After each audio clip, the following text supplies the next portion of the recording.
ലൈലത്തുൽ ഖദർ പ്രതീക്ഷിക്കുന്ന രാവാണ്. 27 മാത്രമല്ലല്ലോ, 5 രാവുകൾ ലൈലത്തുൽ ഖദർ പ്രതീക്ഷിക്കണം. 21-ാം രാവ്, 23-ാം രാവ്, 25-ാം രാവ്, 27-ാം രാവ്, 29-ാം രാവ്. ഇനിയുള്ള രാത്രികൾക്കാണ് പകലിനേക്കാൾ ശ്രേഷ്ഠത. രാത്രിയാണ് ഉറക്കമൊഴിക്കേണ്ടത്.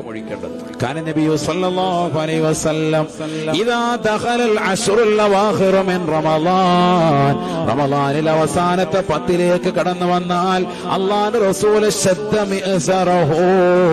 ഉടുത്തിരിക്കുന്ന തുണി ഒന്നുകൂടി മുറുക്കി ഉടുക്കുകയാണ്, ഒന്നുകൂടി ഒരുങ്ങി തയ്യാറാവുകയാണ്. രാത്രി മുഴുവനും ഉറക്കമൊഴിച്ചുകൊണ്ട് ഇബാദത്താണ്. കുടുംബത്തെ വിളിച്ചുണർത്തുകയാണ്, കുടുംബക്കാരെ വിളിച്ചുണർത്തും. അല്ലാഹു തൗഫീഖ് തരട്ടെ.